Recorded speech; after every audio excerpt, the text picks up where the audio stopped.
Assalamualaikum warahmatullahi wabarakatuh.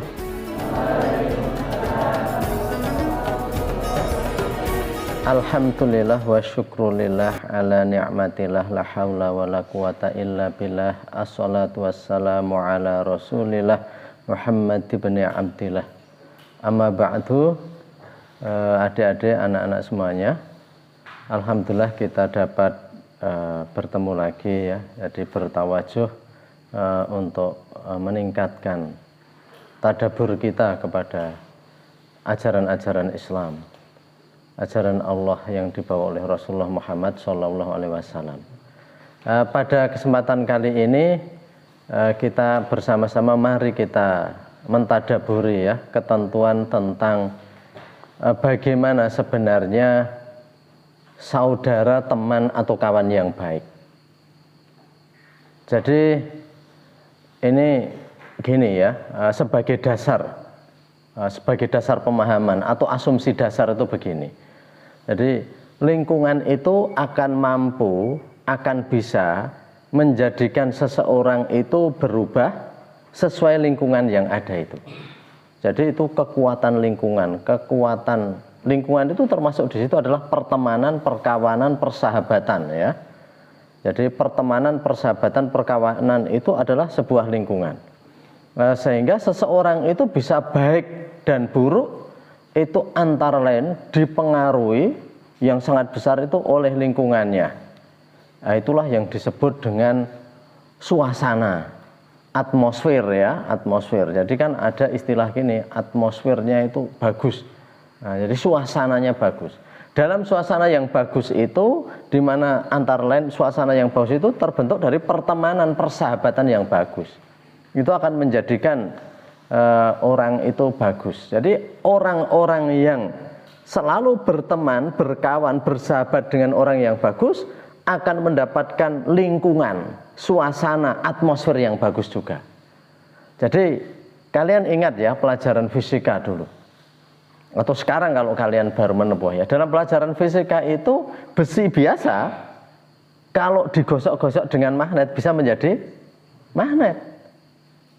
Bahkan besi biasa kalau diletakkan ya, ditempeli, diinduksi namanya, diinduksi dalam medan magnet menjadi magnet. Itu artinya kalau ada anak itu dipergaulkan dengan teman-teman yang baik, insya Allah itu akan terjadi gesekan terus-menerus, akan terjadi gosokan, dia itu menjadi baik.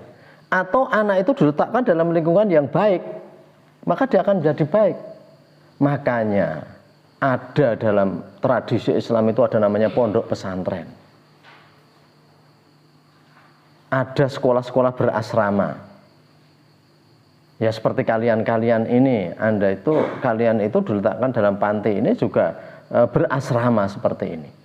Maksudnya biar baik, karena dengan cara orang-orang itu dipergaulkan dengan anak-anak baik itu akan menjadi kumpulan anak-anak baik yang nanti akan menjadi baik.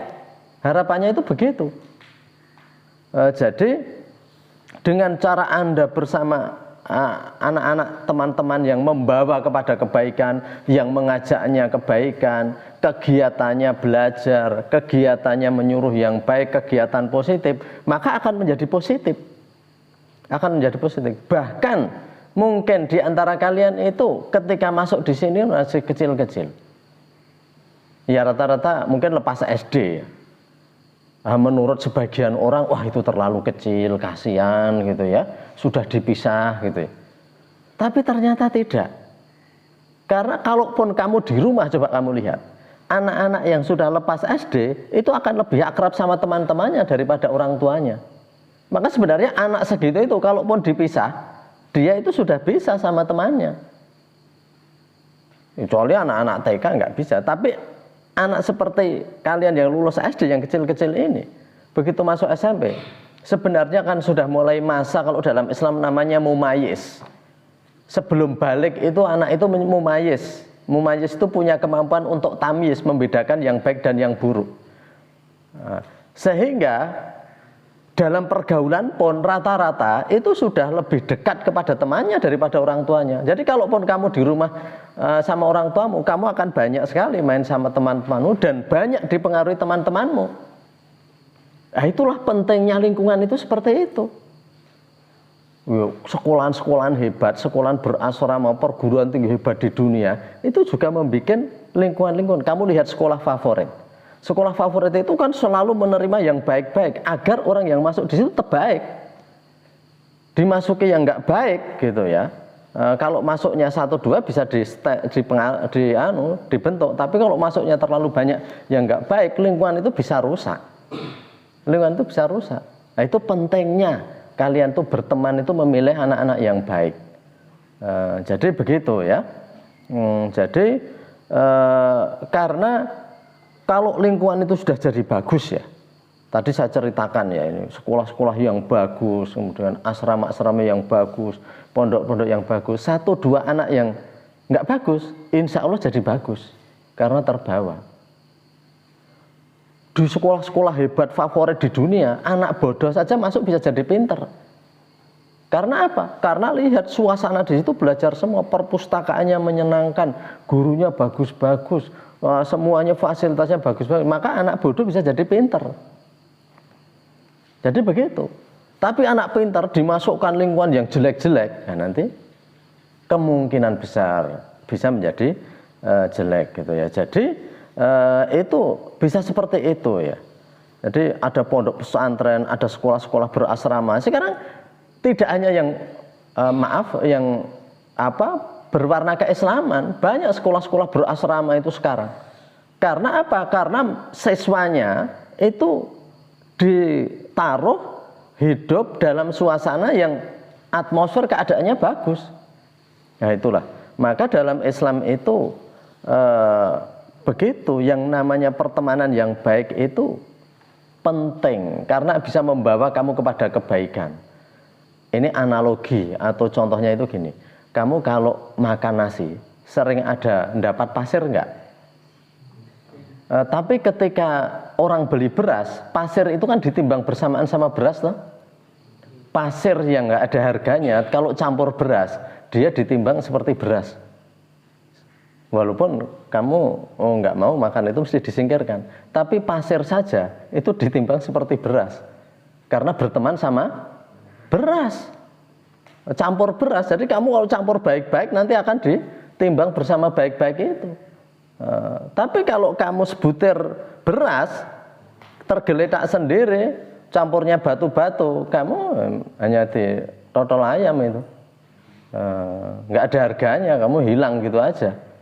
Makanya kalian tuh cemplungkan dalam lingkungan yang jelek ya nggak tahu kita. Wallahu a'lam. Ini ikhtiar manusia. Kamu jangan bilang, Pak itu takdir ya. Takdir itu ada jalan ceritanya, tapi ikhtiar kita. Ikhtiar kita itu begitu. Makanya dalam lingkungan seperti ini kita pertahankan suasana agar baik. Yang mengganggu kebaikan itu yang harus kita beri sanksi gitu ya. Yang harus kita beri sanksi itu begitu. Jadi ini kalau di dalam Al-Qur'an ya, di dalam Al-Qur'an itu dan di dalam hadis itu kan banyak ajaran bahwa yang namanya pertemanan yang baik itu manfaatnya luar biasa. Maka kalian itu kalau milih teman ya milih teman yang baik. Pak, gimana kalau ada orang yang akhlaknya jelek nggak kita temani? Ya kamu kalau memang kuat berteman dan mengajak kebaikan nggak apa-apa. Tapi kalau kamu bukan orang yang kuat, jangan sok pahlawan daripada kamu nanti katut. Jadi itu ada gurunya yang bisa bertanggung jawab gitu ya. Jadi itu penting sekali. Jadi di dalam hadis Nabi ya, dalam kitab Sahih Ibnu Hibban itu ada perumpamaan. Jadi perumpamaan teman yang baik itu dikatakan mathalul al-jalisus sholih ya. Teman yang baik itu diibaratkan kahamilil miski. Seperti apa? Penjual atau pembawa misik. Misik itu adalah minyak wangi. Jadi kalau kamu berteman sama teman yang baik, kamu seperti bergaul dengan penjual minyak wangi. Apa manfaatnya kalau kamu dekat-dekat atau bergaul atau berteman? Ini kiasan loh ya, ini analogi kiasan. Jadi kalau kamu berteman sama teman-teman yang baik, seperti kamu itu berteman dengan penjual minyak wangi, kahamilil misk. Ima antabta'a minhu, boleh jadi kamu itu membeli minyak wangi ya mudah karena temannya. Seperti kalian dengan Rahman, banyak Rahman itu penjual minyak wangi, man beli, langsung panggil saja. Kamu membeli mudah karena temannya penjual minyak wangi. Kalaupun kamu nggak kuat beli karena nggak punya duit, kamu dekat-dekat. Wa imma antajida minhu rihan thayyiban, ya. Jadi kalaupun kamu nggak punya duit, nggak beli, kamu dekat-dekat saja, kamu ikut baunya itu jadi harum. Kamu tahu tester toh? Nah itu minyak wangi kan selalu nyiapkan tester. Coba mas kayak apa baunya? Ya itu testernya dek. Nah, digunakan. Kamu hanya tester aja nggak beli-beli. Itu saja kamu sudah wangi. Nah, ini coba dibawa. Paling tidak kamu itu dapat bau wangi karena berteman dengan penjual minyak wangi. Itu namanya perumpamaan teman yang baik. Itu seperti penjual minyak wangi itu. Jadi kamu membeli dekat, enggak membeli pun kamu ikut harum. Ya penting ikut harum. Karena apa? Bertemannya penjual minyak wangi. Jadi ikut baik. Kamu berteman sama orang-orang baik itu, kamu juga akan dinilai baik. Itu nanti dalam selanjutnya kita akan berbicara bagaimana ketergantungan sama perilaku temannya itu nanti lain kali. Karena hadis Rasul itu dan ayat-ayat dalam Al-Quran itu bagus sekali terkait dengan pertemanan ini. Nah, jadi begitu. Jadi itu gunanya kalian berteman dengan teman baik. Kalian akan menjadi harum karena temannya orang baik. Kamu temannya Mas Yusuf ya abahnya ya. Oh, dia langsung mesti kamu juga rajin kayak dia. Nah, gitu. Karena apa? Karena kamu berteman dengan orang baik. Berteman dengan orang baik. Jadi kemudian hadis Nabi yang lain itu mengatakan gitu ya, itu mengatakan itu ada beberapa versi. Ada yang salah satu kunci kebahagiaan itu ada 3, tapi ada yang 4. Tapi salah satu kunci kebahagiaan itu dalam salah satu hadis, kalau di dalam Imam Ahmad itu disebut al-jaru soleh, tetangga yang baik. Tetangga kan lingkungannya juga. Kamu punya tetangga yang baik, kamu akan bahagia karena tetangganya orang baik. Nggak akan pernah ganggu kamu, selalu menasihati kamu, selalu mengingatkan. Kamu punya jemuran belum pulang, kamu diambilkan jemurannya, gitu ya. Beda sama tetangga yang nggak baik. Mungkin dia parkir sembarangan yang menutupi jalan kamu, kan begitu.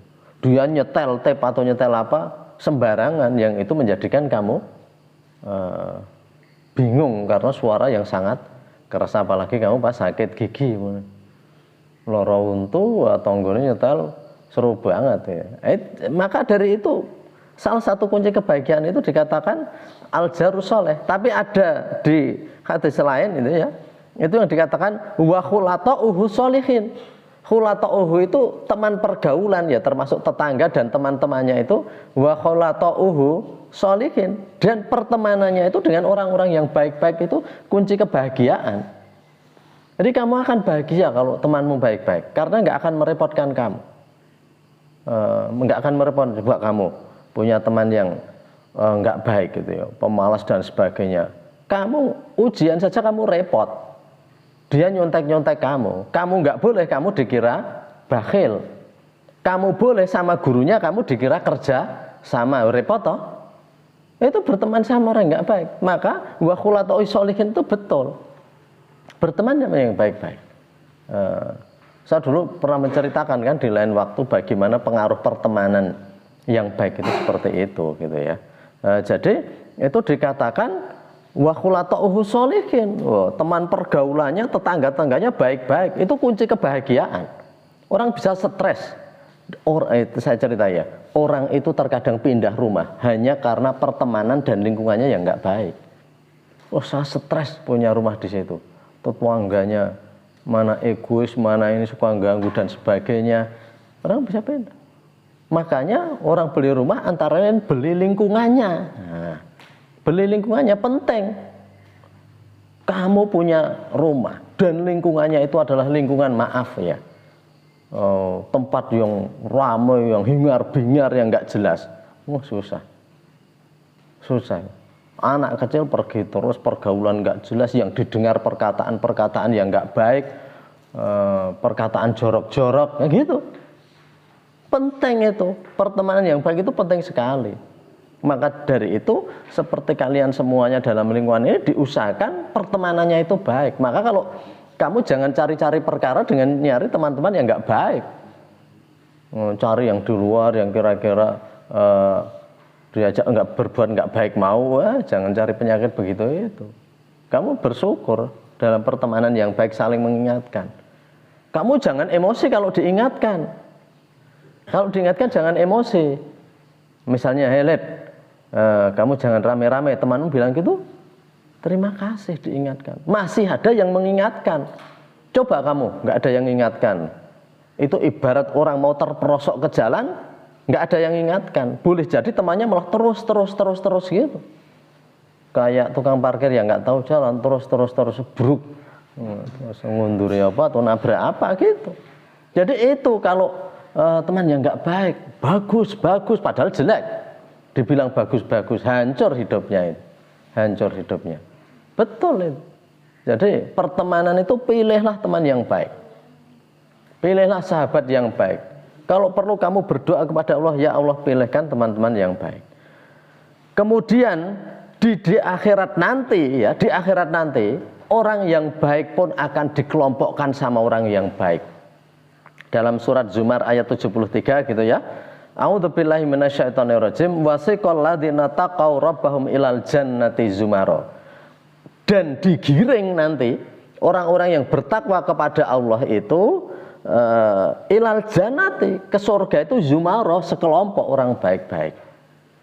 Nanti yang orang jelek-jelek, wasiqal ladzina kafaru, orang kafir kumpulkan sama orang kafir bareng jelomprongke ke neraka. Jadi orang baik itu nanti akan dibarengkan. Jadi kamu ketemu, ini teman, kan dulu kan teman kita ketemu ya. Ketemu lagi.